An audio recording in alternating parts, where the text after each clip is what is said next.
مشاهدينا الكرام، السلام عليكم ورحمة الله وبركاته. أهلا وسهلا ومرحبا بكم في حلقة جديدة وموضوع جديد بنناقشه معاكم بطيبة نفس، فخليكم معنا.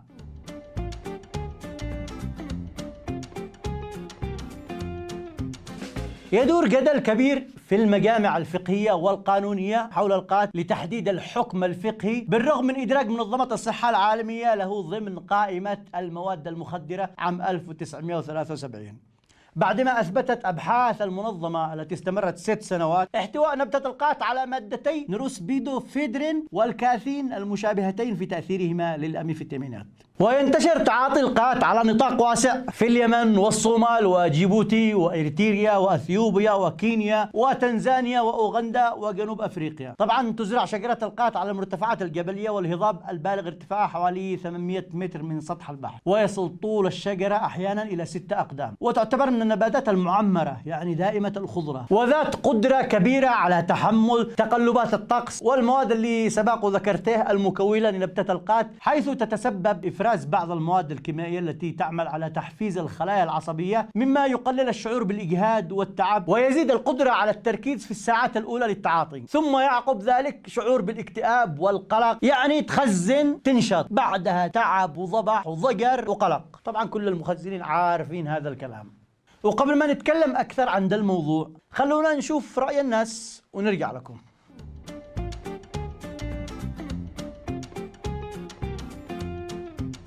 كيف حالك؟ والله الحمد لله رب العالمين. خزنت اليوم؟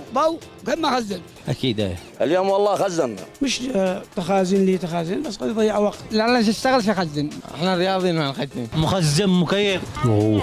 طب كم خزنت اليوم؟ 1000 1005 2000 1500 2000 كلها على حسب الجاي. انا حتى ولا 1000 ريال بس. 1200 1500 اذا كان. يعني 5000 6000. تحلي ب 500 وتخزن ب 5. كم تخزن باليوم يعني لو؟ انا خزن ب 1000 ب 1005 5 ب 1000.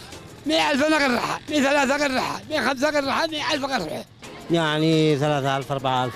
إذا كان دخلي كثير أخزن ب 1500 ب 2000، وإذا كان دخلي قليل أخزن ب 500 ب 600. يخزن ب 200 ريال ويزيد يعرق. كم تتغدي؟ تمام. بتغدي ب 700 750. والله نتغدى في البيت. الغداء في البيت. لو في بيت الله حق اكلك وشربك وهذا، تفضل القات على اكلك ولا تاكل؟ الاكل. من اللي قال لك ان لقيت حاجه كلها على الارض، حاجه تافهه. في بعضهم يفضل القات على اولويات منه حتى بطنه، يعني ممكن ياكل روتي وسحاق ويروح يخزن ب 2000 3. اول ما عملها وما زاد. في ناس كثير ما يقول لك انه ما في شيء. اهم حاجه عندهم القات. يعني مش معقول انا اخلي عيالي بغير مصروف واخزن. ما افضلوش على قوت العيال ولا. بعض الناس ياكل كدمه وزحاوك 300 ريال ب 400 ريال ويخزن ب 2000، وتطلع له القرحه والمعده وما عاد تدري اخر الوعد الا وقدو. هذا انسان مريض نفسي. هذا البلاوي اللي نتكلم عنها هي هذه. من اكبر الغلط انه يخلي قوت عياله وهذا من اللي يخزن على واحد من اخوياه ولفت الى وراه ما بش معهم الملاخي بالبيت. هذا انسان مريض. لا يستاهل اعدام. والله يعني انا صراحه لقد وصلت الحد الاقصى انه ما عاد بش اكل، يعني القات بسيب القات صراحه. ايوه بس المعده هيك شيء وكان لما خزنت. بسيب القات، يعني اذا كان نبطل الاكل ونخزن هذا قدوجنا. أوفر حق علاج، أوفر حق أكل، أوفر ذات الأهمية عندي عيالي وأهل بيتي، إن أنا أكون مستور ولا أكون يعني أحد يكون مديون للناس أو يكون مطل لحد ولا شيء علشان أنا أروح أعذر العود القتلى. اهم شيء قوت الاسره وقوت عيالك مش القات. كل يوم تخزن؟ لا. كل يوم على يوم. كل يوم ضروري. يومي انا اخزن. اذا انا مرتاح اخزن، اذا مش انا مرتاح ما عاد اخزن. انا الحمد لله بالنسبه لي انا ما بنخزنش الا معي راس الاسبوع بنخزن يوم. ممكن استغني عنهم الان لي في حوالي 3 4 شهور من وقت الدوام ما خزنش. يعني العمل هو يشتي ضروري واحد يشتي له شويه قات ينشط بس وقت العمل. أقول لك نعم، هو اللي يحركك، يعني يحرك الدورة الدموية. شوف اذا ما اشتغلت واذا ما بفلوس مش ضروري اخزن. ما خزناش قي ضباح، ضروري نخزن كل يوم. اذا ما خزناش تصرف الضرب. لو ما خزنت شو ايش يحصل؟ والله اوهام وخرافات اللي سموها الرازم. والله ما يحصل شيء، بس قي ضباح ما اقدر اجلس، انا متعود عليه. انا احكم نفسي ما احكمنيش القاه. صح. ايوه والله ما أقدر أقوم من فوق الفراش. مش حاجه ضروريه. انا بنجلس عني سنه وانا مغترب في السعوديه، ما اخذ سنه ونص سنتين. اقدر ابطل، بطلت سنه كامله. والله ما اقدر اقوم من بقى الفراش. والله تحس انك يعني ناقصك شيء. صح ايوه، اقدر ما اخذش عادي. طبيعي عندي عادي. طبيعي بالنسبه لي انا بجد يعني طبيعي. طيب هل في يوم عدى عليك ما خزنت؟ ما أدري، قد لي خيالك لي 7 سنين و8 سنين ولا يوم قطعت. ولا يوم؟ ولا يوم. والله لا، عندما واحد يمرض لا والله. اذا مرضت انا لعلمك كذا خلاص، لعلمك من علقه. ابدا كنت صغير. شوف انا ماني شان على طول. انا مغترب في السعوديه، معي شهرين 3 شهور في اليمن. تعبت الان احلي وازن القط طبيعي. لو عدم القط في اليمن ايش بتسوي؟ يجي لك الرازي؟ والله ما ادري، الله اعلم كمان. في ناس اصبح القط مرتبط بالنشاط عندهم، واللي يقول لك انا ما خزنش، ما بقدرش اتحرك، ما بقدرش اشتغل. لا يا صح. اكيد يعني ما يخزنش إذ. بعض الناس هكذا، لا عادي يمكن تشتغل بدون تخزينه. لا ما اعرف اشتغل، احس مالك خمول. لا ما بش قد ادي لك الصدق والله، انا قدوه يعني خمول حتى من العمل من الكسل، ما بش انتاج. اذا خزنت يعني لو ما خزنت شيء شغلك بيكون اكثر مما بتخزن. هذا يعني عامل نفسي، ضروري انه يعالج نفسه، والله ما لقيت اوغر عادي. اصبح انه اعظم من المنشط عنده، اعظم من الهذا. هو المعقدين بالمحال النفسيه، هذا مدمن. ادمان يا قدر ادمان قوي. والله القات هو يجيب النشاط معروف يعني، واحنا اليمنيين بشكل عام يعني يصير يعتمد على القات هذا وقت الشغل، يعني لما يتغدي بعد الظهر على طول يخزن. بعد التخزينه هذه عمل، يا اما تخزينه مع اصحابه، يجتمع مع اصحابه، معروفه. ايش رايك بالناس دي؟ هذا مدمن. ادمان يا قدر ادمان قوي.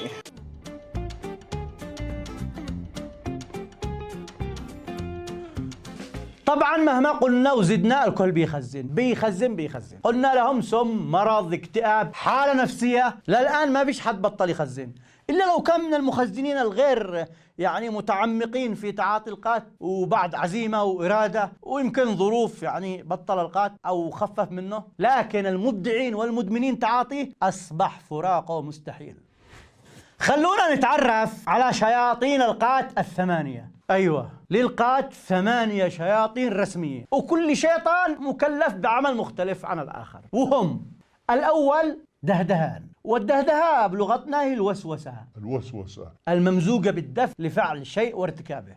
ودهدهان هذا يبدأ عمله قبل الظهر، يعني خصوصا عند قرحة الشمس ويبسة الفم. يا سلام، يتسلل إلى عقلك كالمخدر، ويبدأ بعرض ضرورة التخزينة من جميع الجوانب، ويستمر في تزيين ذلك حتى تجد نفسك بدون وعي في أحضان المقوت، وهنا تنتهي مهمته ويسلمك للشيطان الثاني هيلمان، هو الذي يقول لك وانت في سوق القات: شلده، لا ده احسن، ده ممتاز، عادي، ثمنه غالي، بس انت قدها وقدود، شلو اهم شيء قات يريحك، طز في الفلوس. لما تشتري هنا تنتهي مهمة هيلمان. يجي لك الثالث فشخران، وهو الذي يعطيك الزهوب والفشخرة وانت ماشي كذا، والقات تحت ابطك ويشعرك بانك مالك الدنيا والدنيا كلها تحت امرك. بعدين لما تجلس بالديوان ينتهي دوره، بعدين يسلمك لمين؟ هيدران، يخليك تهدر بداية التخزينة وترغي بكلام كثير حتى الساعة السليمانية وينتهي عمله.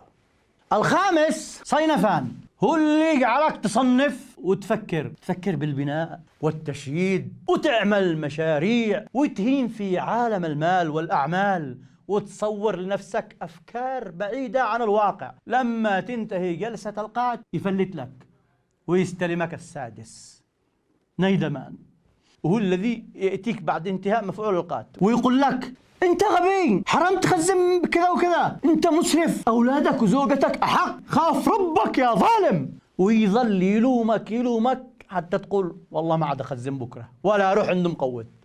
لكن معانا السابع. اما السابع وهذا طبعا شيطان عقوبات، يعني هذا بس يتدخل متى؟ لما يفشل بقية الشياطين في اقناع الشخص انه يخزن، وهو ريزمان، ويطلق عليه الرازم او الدكاك، وبالعربية الكابوس. وكل واحد اخبر بنوع الرازم الذي يزغطه.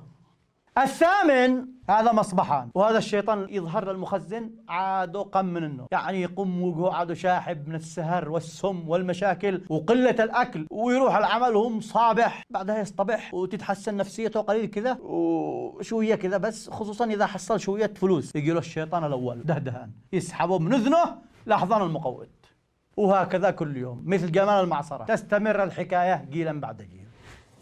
خلونا نسيب مسألة انه بطلوا القات ولا تخزنوا بنتكلم بواقعنا اللي خلاص مخزنين، لكن نركز على بعض الحاجات، يعني حاجات مهمة. بالله عليك يا مسلم تتغدى ب200 ريال وتخزن ب2000؟ بالله عليك يا مؤمن القات عندك أهم من القوت الضروري لأولادك؟ بالله عليك يا عبد الله القات أهم من الصلاة؟ هنا لازم نوقف وقفة جادة أمام هذه المصايب اللي سببها القات. في مخزنين كثير ومدمنين القات اللي عارفين كلامي، لما يروح السوق ياكل خبز وسحاوق غدا عشان يوفر حق القات، والقات اهم شيء بطني بشبع ان شاء الله اكل تراب، لكن اهم شيء التخزينه.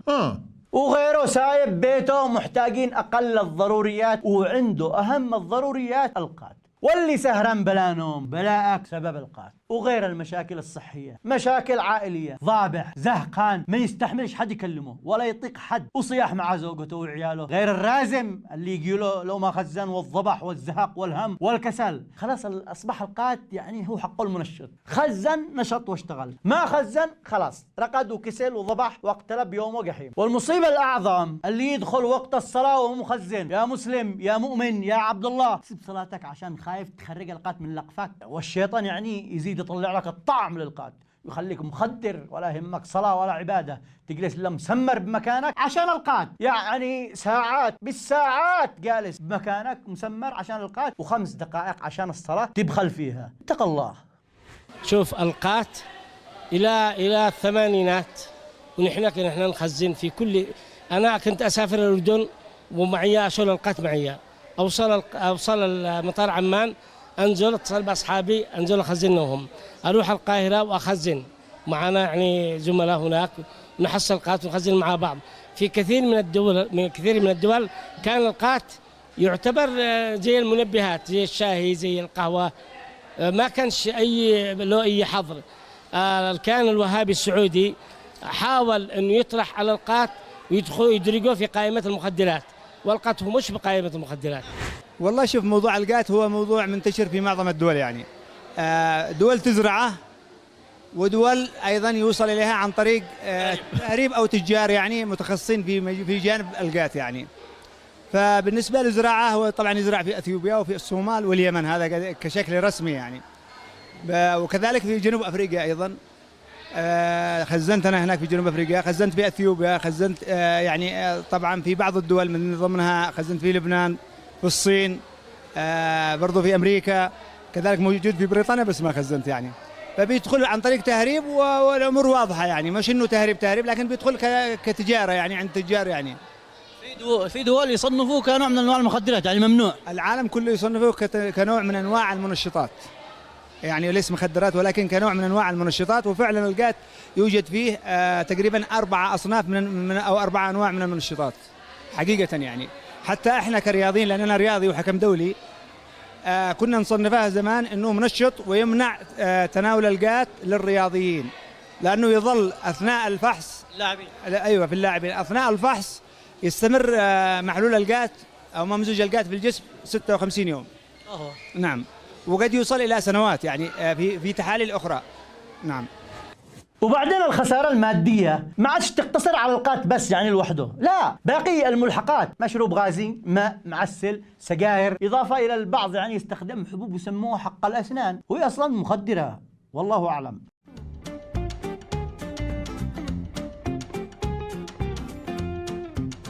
كيفك أحمد؟ والله الحمد لله رب العالمين على كل حال. بكم خزنت؟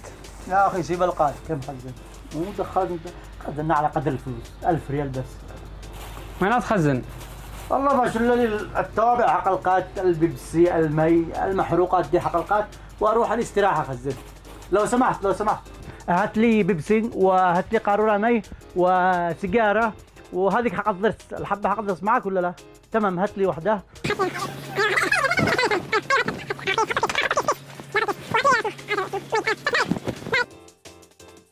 هؤلاء كلهن تواب علقات، وعادك على التخسر حق الشيشة وحق الاستراحة، وكم يا خسارة؟ وتقول لي خزنت ب1000؟ بصراحة مقتصد جدا جدا جدا. شكرا لك يا أخي. تحسب أن أنا زي الباقين أخزن لك ب5 ب10 ب15,000؟ مالك أنت؟ ليش أنا مجنون؟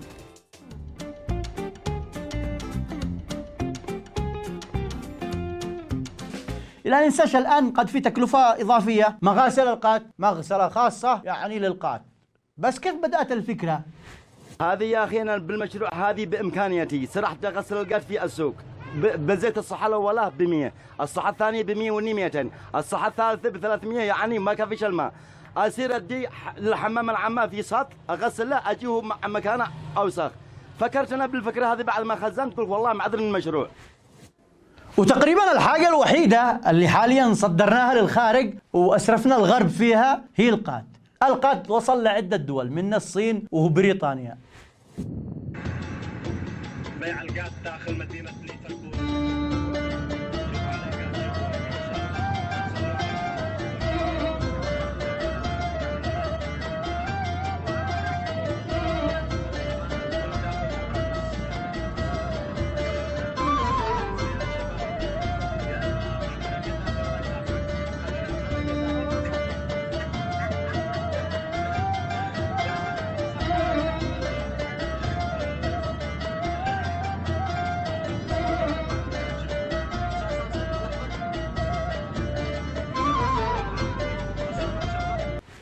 حتى الممثلة المصرية غادة عبد الرزاق عاشت في اليمن في طفولتها 6 سنوات ونست كل شيء حتى اللهجة اليمنية، يعني مش فاكرها، بس اللي ذكرته سوق القات. صدقونا وصلنا لدرجة انه الشخص يعمل اي شيء عشان يوفر حق القات، وياما قصص سمعناها، الذي يسرق والذي يخر رشوة والذي ينصب والذي يبيع اي شيء بالبيت، حتى ممكن دبة الغاز ولا ذهب زوجته، ده كله عشان يوفر حق القات. شوية شجر ياكله طول اليوم وينتشن وبعدين يرميه ورجع ضبحان زهقان تعبان وما استفاد شيء غير الهم والغم. قتل البنك على البنك. عندنا اول ما قوت واحد في حارس انا اعرف مقوت كان يدور من يشتري، لكن ما هذا في هذا اسمه الشهرين امد بالاول حضر. اول ما كان يقوت كان يخرج من تحت العلايات ساعه الحفار صابوا يقولوا ذاك بيقوت ما بيحفر يقوت عبقوا 140 مولاي على 200 علاقيه على 200 متر وقبل ما تدخل عندنا المقاول كيف تفصل الشكل وشخصيته فوق الدكان حقه. ما هو الناس محوجين فوق امانه اعظم من حق اهل الدعوه والله. يقول في حضر ما عاد بيخزن زي ما تقول ما عاد بيصلوا. ويجوا محاضره دلونا المقاوت هذا. قالوا صدق انا قدمت لك علاقيه وترجع لها عند سعر حمامه. وهذا لا يمكن تذبل وتعطل ورا الذبله سعر الفصل والله وتبزها وتخبيها جنب البصاير جنب كذا في الخزنه مالك. في مثل هذا اليوم. وعاد ما يوجد قاسموها الورثه بعد ما تموت بيجامة حق الوالد بيجامة حق الوالد والله خزن بقى ايام الشتاء. هذا البشامه على يا ناس. المفروض احنا كنا نفعل ناس خارج يعني علاقيات قطر وخارج صنعاء ساعه المزارع حق الدجاج ونطرح وسطهم مقود ما بشفك كاسه مبزر انت اللي كنت بتاكل كل المغرز يعتمد على نفسه ما عاد كنت على المقاوته. كان المغرز يبز تب الماء ويسقي نفسه هذا الايام. ايوه ما عاد حد خريج يصايص جاي مالك مع البارد بشرغي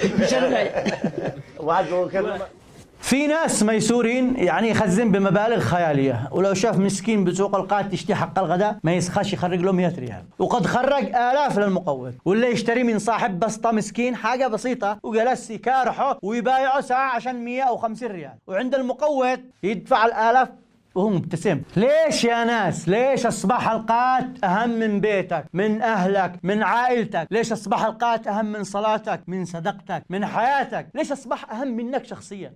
يا أخي خلاص قدك مخزن مدمن القات ما تقدرش تبطله، أقل شيء اتق الله في نفسك وأهلك ودينك وحياتك، لا تخلي القات إضافة إلى أنه يخسرك ماديا، يزيد يخسرك عائلتك وبيتك ودينك ودنياك، لأنه ما بديش لحظات أنك تأكل فيها هذه الشجرة أهم من حياتك كلها.